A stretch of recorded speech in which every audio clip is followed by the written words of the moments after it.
20 minutes of nonstop news begins with an earthquake shaking up a stretch of the East Coast. Security cameras showing the moment the 4.8 earthquake hit in Hunterdon County just before 10:30 this morning.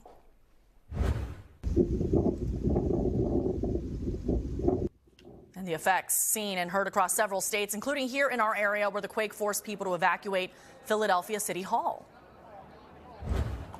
Our desks were trembling. It lasted for a period of time. Everything was in City Hall, and this great big old concrete building was just shaking back and forth, back and forth. Well, thank you so much for joining us this afternoon. I'm Frances Wang. I'm Tracy Davidson. People living across the Northeast are describing their experiences with an earthquake in an area that we aren't used to really feeling the ground move.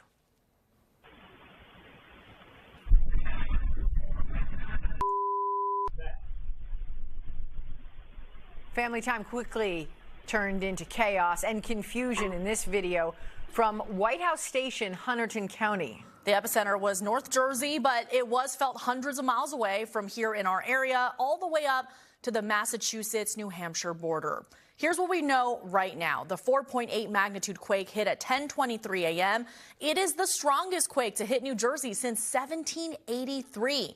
Thankfully, no immediate reports of any damage or injuries.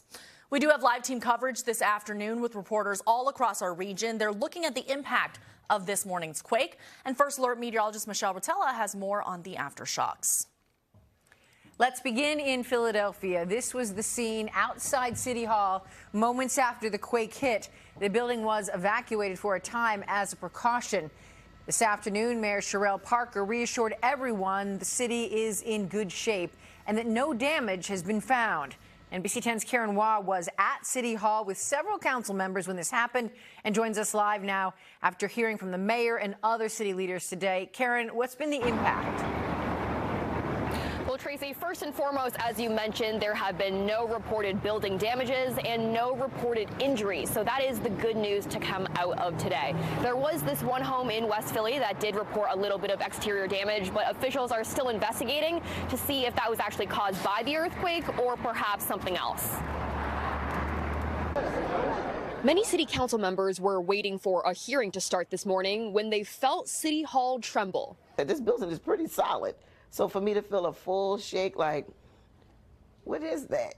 Sometimes we can feel the vibration of the train underneath, but it definitely wasn't that. It was very scary. Mayor Sherelle Parker didn't feel it herself, but gave us an update today. Our Office of Emergency Management, our Philadelphia Police Department, our Water Department, our airport, PGW, PICO, PennDOT, SEPTA, PATCO, every relevant city and regional agency are coordinating and working together to ensure that everyone is safe. Philadelphia police received more than 200 911 calls in a 20-minute span. We were able to get our call base back down within 30 minutes. And so that's a really, really good job. Again, a collective effort. 13 minutes after the quake, the city activated its Emergency Operations Center to assess for possible damage. There was none. About half an hour after the quake, OEM sent out a mass message to Philadelphians. Aftershocks are possible, but not guaranteed. The likelihood is extremely low. However, you at home, like we will be into tomorrow, should remain vigilant. For Philly Public Schools, it was already a half day due to a report card conference. Traffic at PHL Airport was stopped for about 15 minutes while they inspected the runways. But now everything is back to business as usual. So the city says this is a pretty good teachable moment today. The OEM has some advice in case there is an aftershock in the upcoming days. Again, they say it's relatively unlikely, but their advice is if you're outside, stay outside. If you're inside, don't evacuate. Just drop and cover mostly your head and your neck. Live in Northern Liberties, Karen Waugh, NBC 10 News. All right, Karen, thanks. So that was in and around the city of Philadelphia. But remember, the epicenter, it was 4.8 magnitude, was in North Jersey. Yeah, and that's where officials in Hunterdon County, they gave us an update a short while ago from that area. They say no reports of any damages or injuries in that immediate area of the epicenter as of now. We have no reports of injuries at this time. We have no reports of anyone who was evacuated or displaced as a result of the earthquake. We've received no resource request from our municipalities for assistance. Damage assessment is underway throughout our county, and we are beginning to receive reports of structural issues at private property. With regard to, gas issues and water issues and power infrastructure potentially being down, there's no reports of anything like that.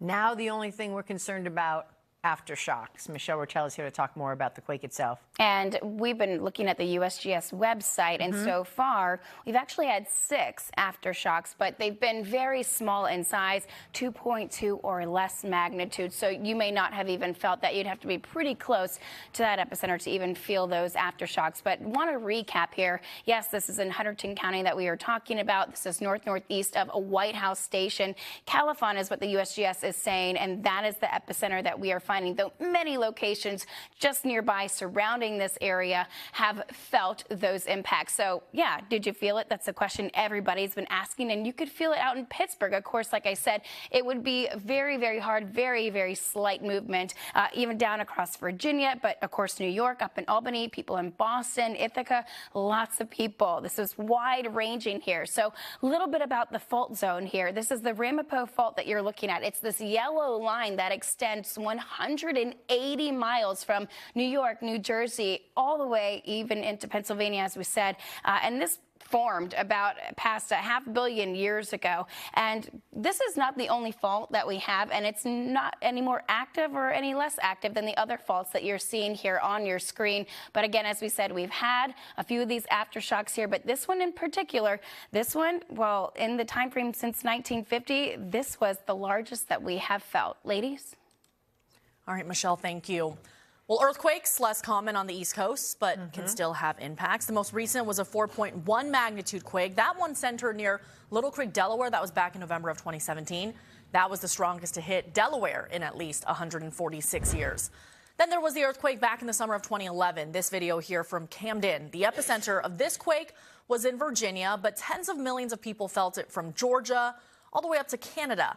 That was a magnitude 5.8 quake, the strongest to hit the East Coast since World War II. Our team coverage continues now with investigative reporter Claudia Vargas. She's been looking into the impact the earthquake may have on buildings, homes, bridges, the infrastructure in general. Claudia, what'd you find out? Right. Well, Philadelphia is one of the oldest cities in the country.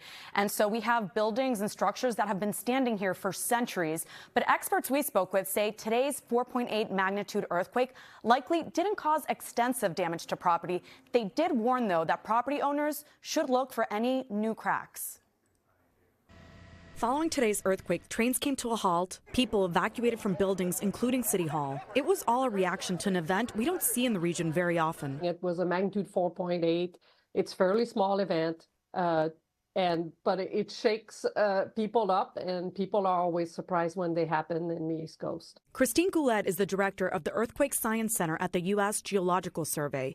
She says the impact to an East Coast earthquake is usually the larger area that actually feels the ground shake. Anything that happens, say, east of the Rockies, the Earth's crust is different, and the waves propagate much farther than they would do if you're in California. But the physical impact related to injuries or structural issues shouldn't be much. And at an afternoon news conference, city officials said that they only received one report of property damage in the northeast section of the city, and that incident was still being investigated. One of the things that we see in any kind of natural event is whether it's flooding, severe winds, that kind of thing, property owners see damage and quite can't determine whether it was a result of that event or before. Despite Philadelphia being an old city with old infrastructure, structural engineer professor at Drexel University, Abby Aguirre, says this earthquake likely didn't cause too much damage. You might have things falling off the shelf. You might have,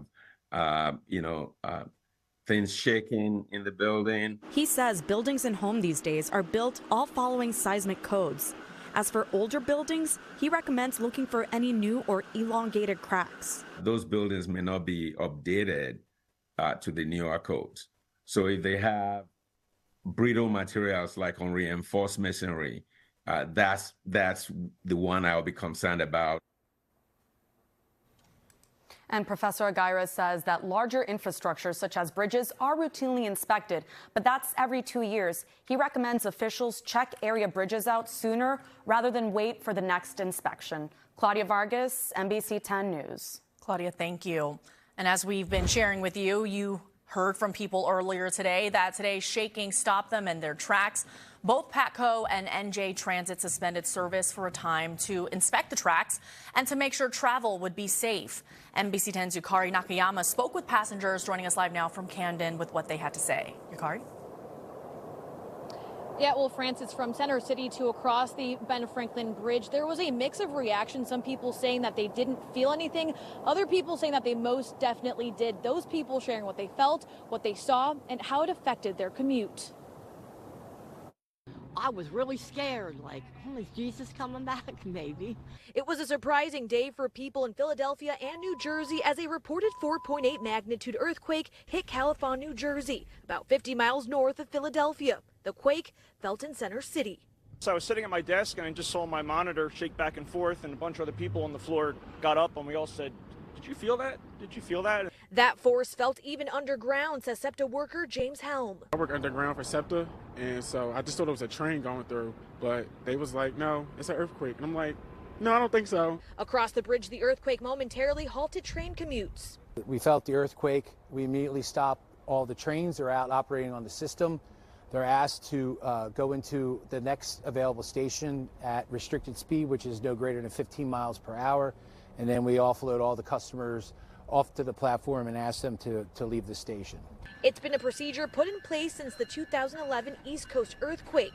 The train's offline for about an hour and a half, affecting about 100 commuters, which added a longer commute for some. Oh my goodness, like 2-3 hours possibly.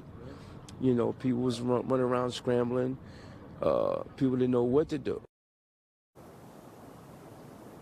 Now trains are back up and running and commute times are expected to go back to normal. Here in Camden, Yukare Nakayama, NBC 10 News. Yukare, thanks. And our team coverage of the East Coast quake continues at 4:30. We're going to head to the suburbs and hear from people about the unexpected shaking that they experienced this morning.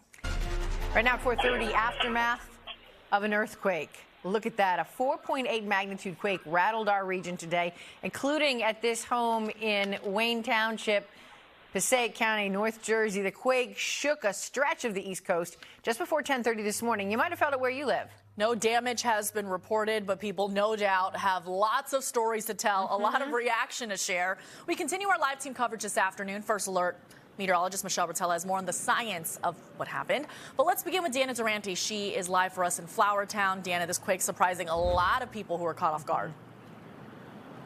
And giving us something really to talk about on this Friday morning, huh? Whether you were on the phone, on a Zoom call. You know, some people I was talking to, they were on a Zoom call with people across the country saying that from Boston to Philadelphia, they felt this one. For some people, they had no idea what was going on, really, until it was over. We're at work in the office. Yeah, waiting for a patient to come back. You were at your desk. I was at my desk and I was like, does anybody feel that? And I walked into the kitchen and I made a joke because the fridge was rattling and I was like, is there an earthquake happening? Co-workers Margarita and Isabel say it took a minute. Then they knew. I think it's an earthquake. And then all of a sudden everyone on my phone was texting me. My friends in New York, she felt it. My family's in the Lehigh Valley. They were like, did you all feel that? Mm-hmm. Yep. Started getting, are you okay texts. And that was the start to an exciting Friday in the office. All of our patients are coming in. Did you feel the earthquake? Did you have the excitement? Inside the Flourtown Farmers Market, some vendors say they didn't feel a thing. I was driving, so I definitely didn't drive it. I thought it was just the bass and the music. I didn't realize. So what happened? Your kids call you? Yes, my son called me, and my son called me panicking. He's like, Mom, are you okay? Are you okay? And I'm like, what's going on? He's like, it was just an earthquake. We thought a train was going by or a truck was going by, and then one of my peers said, that's an earthquake. And we all looked at each other and we said, what do we do? And my peer from California said, we go outside. We don't stay inside. So we all got up and went outside. And all the neighbors said, that was an earthquake. That was an earthquake. And some we talked to say the force was so big, it did leave a little mess behind. I felt the desk shake and I was like, is my brother like throwing stuff downstairs in the basement? And I look over to my dresser and all my drawers just fell out. So I was like, this must be some type of earthquake. some type of earthquake. People around here say they don't think that we've had one in this area since 2011, the summer of that year when the ground last shook. Again, that quake not leaving a mess behind. As you heard, people certainly forgetting what to do in these situations. You get under a doorway, you go outside. You certainly don't stand under anything that could be falling on you. One good news aspect out of this so far, the Department of Public Safety for Montgomery County and surrounding areas say no damage has been reported from this, and even more importantly, no injuries. Reporting live in Flourtown, Montgomery County, Deanna Durante, NBC10 News. Deanna, thanks. Tracy, you feel it? I didn't. No, me neither. Not here in the building. No, Not I here was in the building, car. Michelle. I didn't feel it. My husband called me. He's like, did you hear that? Did you feel it? I'm like, what are you talking about? And then, of course, we all heard about it. Finish the story, because she said, oh, you're just being silly, and she hung up on him. Bye. No, but I called him back and I said, but you were right. Okay. Yeah, it's the one time. You were right. Okay. The one time. There was an earthquake. All right. So just to recap here, you got me on camera saying that too. Oh, man. All right. 4.8 magnitude earthquake, and that happened at 10:23 in the morning. Yeah, 7 miles or 7 kilometers northeast of White House Station, New Jersey. USGS saying that this is Califon, New Jersey, so Hunterdon County, as we've been saying. And this is on that Ramapo fault line that we have been talking about. So I just wanted to put together some of these facts from the USGS about the tectonic summary that we've been talking about for today. So this is usually a result of a strike slip faulting, and this is the shaking and the sliding at those shallow depths of the Earth's crust. And so this is felt more in the eastern U.S. Earlier we talked about it because of those seismic wave propagations that you can feel. So since 1950, 40 quakes that were 3 magnitude or more occurred within 250 kilometers of today's earthquake. And in that time range, today's earthquake was the largest. So something to think about. Aftershocks, the larger scale earthquakes, not very likely, but we do have a list, 4 of the 6 aftershocks that we have been feeling since the initial quake, and they have been going throughout this afternoon, and we could continue to feel them for days, weeks, even years. Francis? Michelle, thanks. Well, imagine if we were on air when that happened. That's what happened at the Preston and Steve show on 93.3 WMMR. They were on the airwaves when the quake hit. And the hosts posted their reaction on social media, so watch. That's what I want to do. Hey, real quick, are we having an earthquake? Yeah, did you feel the room Yeah, shake? it is moving. I'm serious. There is construction in the building, so it might be that. Okay. It's still disconcerting. Yeah, we've heard them working before and heard sounds and stuff through the walls, but I've never felt it. Oh, my neighbors were on a group text. They just said anyone's house shaking. Yeah, we just had an earthquake. Yes, we did. Preston and Steve say they first noticed their mic booms moving. They wondered whether, as you heard, construction was the culprit, and then they were flooded, like you heard Kathy say, with messages from across the region saying other people felt the tremors too. We'll continue to bring the latest updates on the aftermath of the earthquake, both on air and online, on our NBC10 app and NBC10.com.